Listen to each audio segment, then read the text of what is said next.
in Program 6, we're going to look at some of the past predictions of why people have been so wrong about the future. And one of the notions is that today's vision of a standalone computer is just as limited as those past visions of it being only a number cruncher. What's the difference philosophically between a network machine and a standalone machine? Let me answer that question a slightly different way. There have been, if you look at why the majority of people have bought these things so far, there have been two real explosions that have propelled the industry forward. The first one really happened in 1977, and it was the spreadsheet. I remember when Dan Filestra, who ran the company that marketed the first spreadsheet, walked into my office at Apple one day and pulled out this disk from his vest pocket and said, I have this incredible new program. I call it a visual calculator, and it became VisiCalc. And that's what really propelled the Apple II to the success it achieved, more than any other single event. And with the invention of Lotus 123, and I think it was 1982, that's what really propelled the IBM PC to the level of success that it achieved. So that was the first explosion, was the spreadsheet. The second really big explosion in our industry has been desktop publishing. Happened in 1985 with the Macintosh and the LaserWriter printer. And at that point, people could start to do on their desktops things that only typesetters and printers could do prior to that. And that's been a very big revolution in publishing. And those two explosions have been the only two real major revolutions which have caused a lot of people to buy these things and use them. The third one is starting to happen now. And the third one is, let's do for human-to-human communication what spreadsheets did for financial planning and what desktop publishing did for publishing. Let's revolutionize it using these desktop devices. And we're already starting to see the signs of that. What I have seen is I've seen interpersonal computing happening at our own company. Or maybe the best way to put it is, I remember when the first spreadsheet came out, I saw it fly through Apple as well as other companies. And when we invented desktop publishing, of course, it influenced Apple first. And I've seen the same thing happen with interpersonal computing here at Next. We decided to put a Next machine on every employee's desktop about 18 months ago and connect them with the very high-speed networking that's built in. And I've seen the revolution here with my own eyes. And it's actually larger than the first two. Let me give you some examples. If we're going to be doing a special project, let's say with a company, and let's say the company's called what's your WGBH. WGBH. We're going to be doing a special project with WGBH, and what we'll do is we'll create a special mailbox, WGBH, and we'll put 20 people on it that are going to be helping on this project. Now, these 20 people will be from all over our company, from marketing, from sales, from engineering, some from manufacturing, maybe some from our Boston office so they can be close by. And if one sends a message to this mailbox, they'll all get it like that, instantly. And if one sends a reply, they'll copy the whole mailbox on it so the rest of the team members get to read the intellectual content going back and forth. And everyone in this mailbox will probably get around 30 mail messages a day. And they'll spend about 20 minutes, 30 minutes reading these and answering these per day. And it'll be like a beehive. Now, this project's very important for our company, and I want to make sure it's getting off right. So I'll put my own name on this mailbox, and I'll see these 30 mail messages fly by, all of the disagreements and the arguments and the thoughts and the decisions. And I can just let it fly by and read it. I can do some background coaching with a few people if I think they're a little off track. I can get right on the network and kibitz if I'd like. And after a month or so, when I know that it's going well, I can take my name off. And so not only is this a way to organize, violating all management and geographic boundaries, it's also a way to manage, where one can see, again, the thoughts and disagreements and decisions of a company fly by a manager in a way that they never could before. And we have seen it reduce the number of meetings we have at least by 50%. We've seen it get far more managers and individual contributors involved in decisions than they ever were before, and we think the quality of the decisions is a lot higher. And we've seen a window for management to look into the process of this organism we call our company in a way that has never before been possible. As business conditions change faster and faster with each year, we cannot change our management hierarchical organization very fast relative to the changing business conditions. We can't have somebody working for a new boss every week. We also can't change our geographic organization very fast. Matter of fact, even slower than the management one. We can't be moving people around the country every week. But we can change an electronic organization like that. And what's starting to happen is we start to link these computers together with sophisticated networks and great user interfaces. We're starting to be able to create clusters of people working on a common task in literally in 15 minutes worth of setup.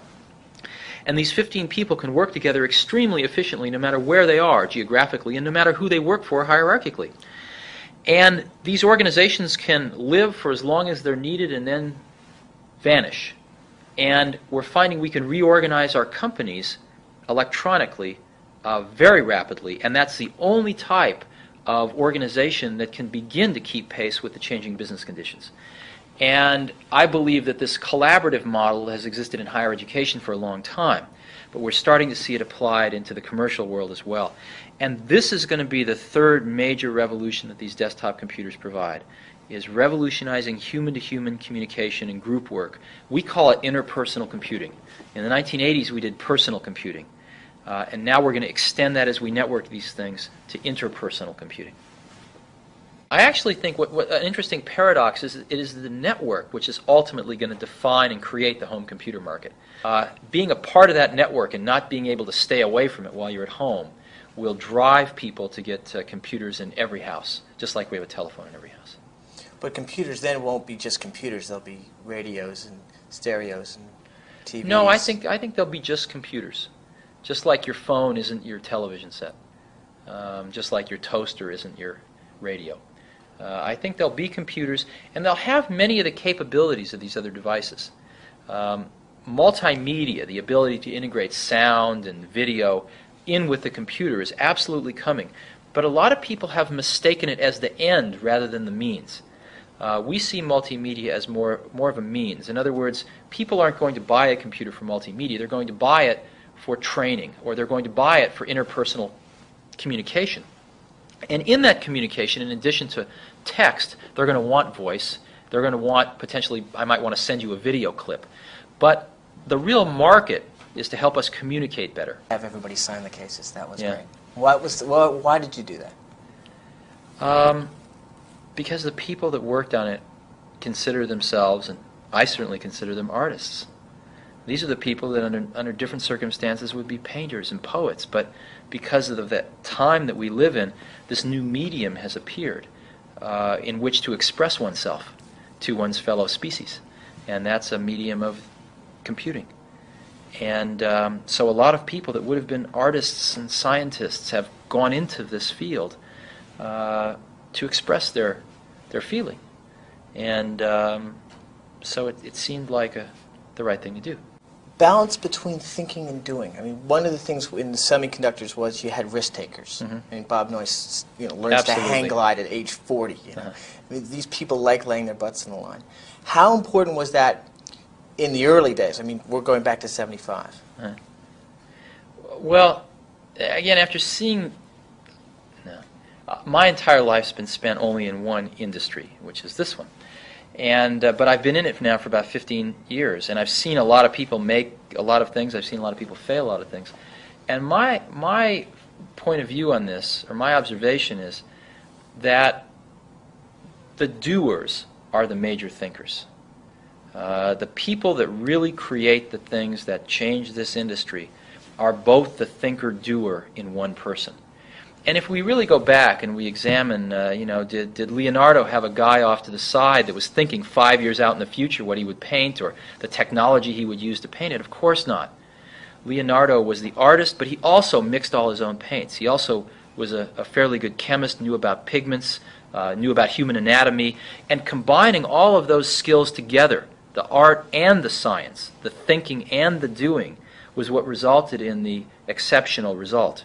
And there is no difference in our industry. The people that have really made the contributions have been the thinkers and the doers. And when you a lot of people, of course, it's very easy to take credit for the thinking.